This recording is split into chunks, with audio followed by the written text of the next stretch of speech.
On ne parle que de ça. Ce 25 avril marque le 40e anniversaire de la disparition du chanteur Mike Brandt. Et parmi les hommages qui lui sont rendus figure un best-of de ses plus beaux succès, repris par le jeune ténor français Amaury Vassili. Il est avec nous ce matin au Figaro. Merci beaucoup d'être ici. Merci à vous venez nous présenter l'édition spéciale de ce disque Amaury Vassili chante Mike Brandt. Exactement. C'est en fait la deuxième édition d'un disque qui est sorti et qui a beaucoup de succès à l'automne dernier. Exact, ouais. Vous êtes le premier à reprendre Mike Brandt. C'est la première fois qu'il y a un disque et la famille vous a autorisé à le faire. Ouais. Comment vous expliquez ce choix de votre personne? Alors ce choix finalement il s'est effectué à la base c'était une proposition de ma maison de disques qui a toujours un temps d'avance pour réfléchir sur les divers projets à travailler, et c'est vrai quand ils m'ont proposé cet album de reprise de Mike Brandt, ça a été finalement un oui qui a été très rapide puisque Mike Brandt je l'ai chanté quand j'avais 15 ans, j'étais tout minot, c'était chez Pascal Sevran à l'époque. Donc voilà, la boucle était bouclée pour moi en faisant cet album. Et puis voilà, c'était un moyen de retourner à la variété française. La variété, je l'ai connue, je dirais, en tant qu'amateur. Et le public, le grand public, ne me connaît que dans un registre classique. Donc il y avait aussi cette forme de défi pour rebasculer finalement de l'autre côté. Et puis que le public apprécie ma voix de la même manière que ça avait été le cas avant. Vous avez, on peut dire, les capacités vocales pour reprendre un artiste de cette envergure-là, puisqu'il avait... Oui, j'ai la chance d'avoir ces capacités vocales-là. Après, il fallait les travailler différemment parce que je les avais de manière, on va dire, lyrique et les gens n'avaient pas envie d'entendre du Mike Brandt repris avec un chanteur à peu près lyrique. Donc il fallait aussi que moi je me remette en question, que je retravaille ma voix d'une manière différente. C'est pour ça qu'il y a peut-être un petit peu plus d'aspérité sur ma voix qu'avant. Voilà, il y a des voix un petit peu plus cassées parce que le sentiment d'amour finalement il prime sur la puissance ou la pureté vocale. On va d'ailleurs écouter tout de suite un des succès, Laisse-moi t'aimer de Mike Brandt. Donc on va en regarder un extrait avec le clip qui lui est associé. Toi tu es mon soleil et mon eau vive. Laisse-moi t'aimer rien qu'une nuit. Laisse-moi rien qu'une nuit. On vous a longtemps présenté comme le plus jeune ténor du monde. Vous avez 25 ans aujourd'hui. Votre registre pendant quelques années, cette année si je ne me trompe pas, c'était plutôt le lyric pop. Là, en passant du côté de Mike Brandt, vous passez sur le registre variété.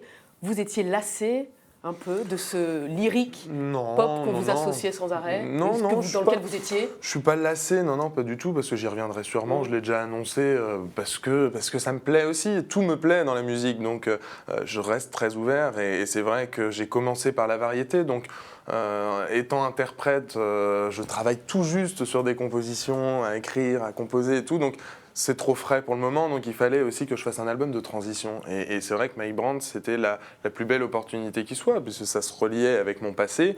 Ça me permettait moi aussi de défendre ce projet.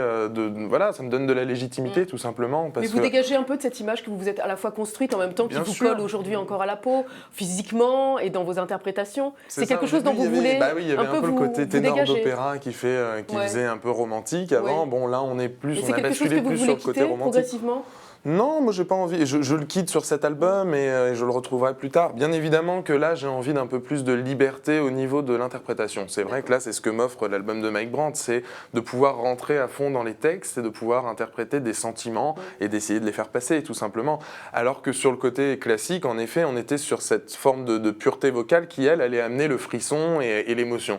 Donc on n'est pas vraiment dans le même travail, mais les deux sont super intéressants et pour le développement vocal, le lyrique ça reste quand même quelque chose d'extraordinaire. Après, voilà, on met peut-être encore plus ses tripes dans des chansons comme ça, ou surtout voilà, les chansons d'amour, moi ça me parle parce que je suis jeune et c'est ce qui fait tourner ma tête tout le temps. Donc, on va regarder justement une vidéo de vous qui remonte à il y a quelques années. Oula. Je viens, je tourne en rond, perdu sans toi.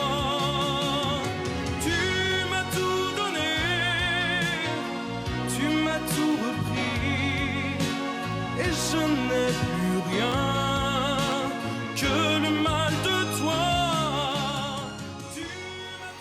Vous aviez 15 ans sur ces images, c'est l'émission dont vous parliez tout à l'heure, c'est votre émission avec Pascal Sevran dans Entrée des artistes qui était diffusée sur France 2 à l'époque. Ça vous fait quoi de revoir ces images de vous ? C'était des bons moments parce que c'était les tout débuts, je découvrais les studios télé.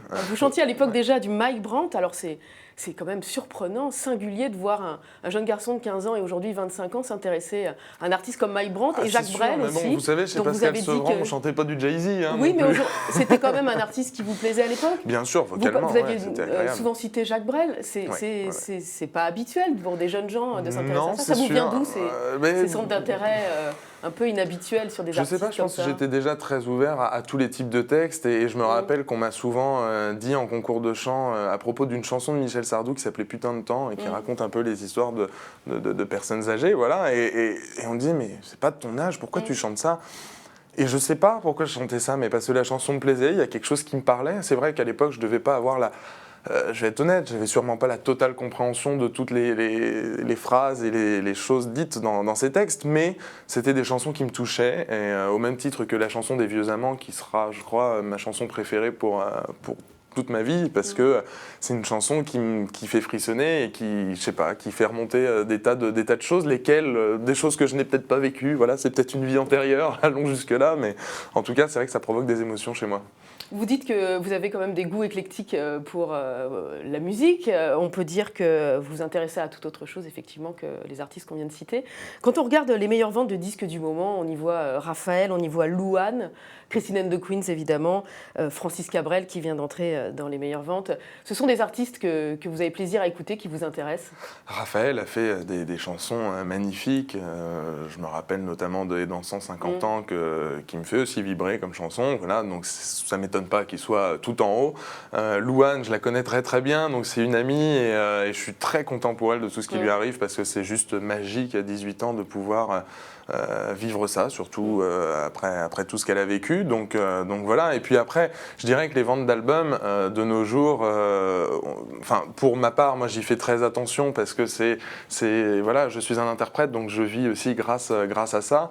Et on se rend compte que finalement il y a une nouvelle génération qui se dégage de tout ça. Alors Raphaël, je vais peut-être pas le mettre dedans parce qu'il est un peu entre les deux, je dirais, il est dans cette entre-deux génération, mais c'est agréable de voir que voilà, des jeunes comme Louane, ou alors je pensais aussi à d'autres artistes comme Sophie Tite, ou j'en passais des meilleurs, il y en a plein, mais il y a un petit noyau qui commence à se dégager et c'est chouette parce qu'on voit aussi, voilà, on a en France un panel d'artistes qui est assez incroyable avec des artistes de plus de 70 ans qui font des shows incroyables comme Johnny et des jeunes qui arrivent comme Louane, voilà, avec un César, si je dis, parce que je me plante toujours entre les Oscars et les César. César. Voilà, César. Mais bon, voilà.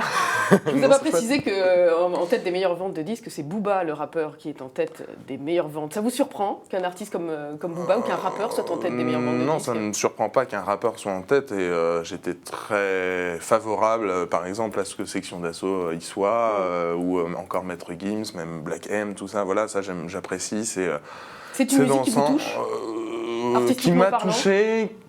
Un petit peu moins maintenant, je suis plus les vieilles années, l'école du micro d'argent, d'IAM, tout ça, ça c'était les belles années, même si c'était mon frère qui écoutait ça et qui m'a transmis le virus.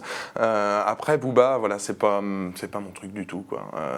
Voilà, faut un peu d'élégance parfois dans les paroles, ça fait pas de mal. Je préfère un MC Solar qui, de la pointe d'une plume, sait écrire des choses un peu plus poétiques que des insultes ou des choses incohérentes et qui n'ont pas à être dites.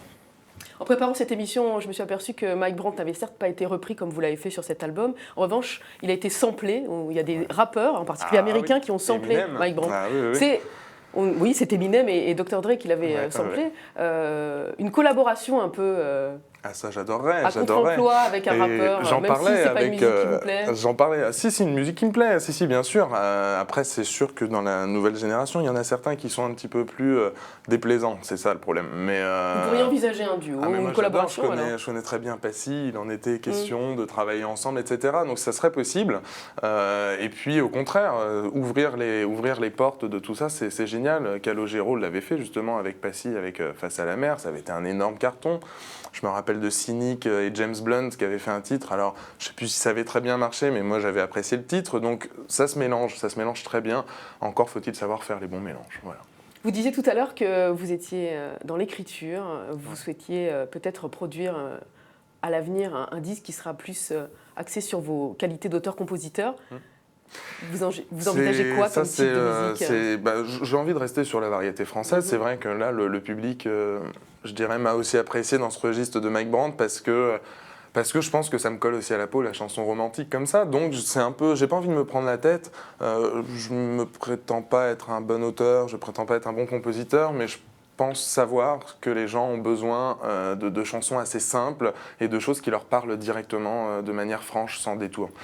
Donc peut-être que je vais prendre en effet comme exemple toutes ces chansons de Mike Brandt qui ont été faites et qui sont des immenses succès, et puis essayer de faire passer aussi ce que j'ai envie de dire avec mes mots, tout simplement, et aussi mes mélodies.